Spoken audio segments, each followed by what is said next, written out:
Perhatikan baik-baik. Pemuda ini, Jacob, sedang mengendarai sepeda motor untuk mengantar adiknya kerja. Tak disangka, sesampainya di sebuah perempatan, dia tiba-tiba berhenti. Tepat di hadapan Jacob, ada sebuah kecelakaan yang terjadi.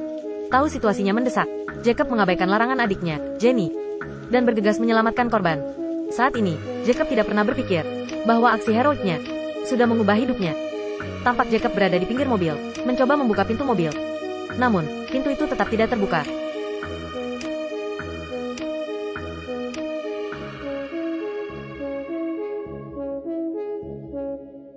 Dalam situasi darurat, Jacob mengambil sepotong bayang baja untuk menghancurkan jendela mobil. Namun, tidak disangka, pecahan kaca jendela mobil terpental ke matanya. Teman-teman, jangan meniru aksi berbahaya ini. Video ini hanya rekayasa saja. Tanpa memedulikan rasa sakit di kelopak matanya, Jacob bergegas membuka pintu mobil, menggendong gadis keluar dari mobil itu. Belum berlari terlalu jauh, mobil itu sudah terbakar hebat. Untungnya, Jacob sudah sempat berlari sambil menggendong gadis itu. Seiring dengan ledakan yang kencang, mereka berdua pun juga terjatuh di tanah. Mobil itu langsung hangus menjadi abu. Sekitar 15 menit kemudian, gadis itu sudah dibawa pergi oleh keluarganya. Karena mata Jacob tertusuk pecahan kaca, jadi dia dilarikan ke rumah sakit untuk perawatan. Harus dibilang, Jacob sangat hebat. Namun, dia bahkan tidak pernah bermimpi, aksi kebaikannya ini akan mengubah takdirnya. Karena yang dia selamatkan adalah putri orang kaya. Dia adalah seorang wanita kaya. Di sisi lain, wanita kaya ini, Teresia, beruntung dalam kemalangan. Kulitnya hanya terluka sedikit. Harus dibilang, ini semua berkat keberanian Jacob. Jeremy, kudengar matanya terluka. Bagaimana sekarang? Matanya perlu dioperasi. Tagihan medis dan operasinya sudah kuurus.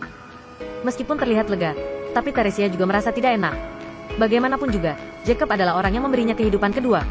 Di rumah sakit, Jacob juga sudah bangun dari koma. Jenny memarahinya karena terlalu ikut campur. Dan pada akhirnya harus melukai matanya sendiri. Sudah menyelamatkan orang lain, tapi orang lain itu tidak hanya tidak berterima kasih, bahkan menghilang sampai hari ini. Entah apa yang diinginkan Jacob ini. Namun, Jacob hanya mengatakan satu hal. Kita harus membantu yang kesusahan. Walaupun demikian, Jenny masih merasa itu tidak sepadan. Lagi pula, pemulihan matanya juga masih belum jelas. Mungkin sangat pesimis. Saat ini Jacob juga merasa agak menyesal. Dia takut akan buta di usia muda. Tak lama, aksi penyelamatan Jacob pun diposting di internet. Teresia sangat berdebar melihat foto-foto yang diposting di berita.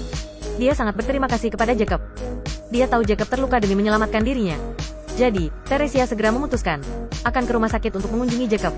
Keesokan paginya, Teresia datang ke rumah sakit untuk mengunjungi Jacob dengan membawa karangan bunga. Jenny sangat marah melihat Teresia yang baru datang mengunjungi kakaknya.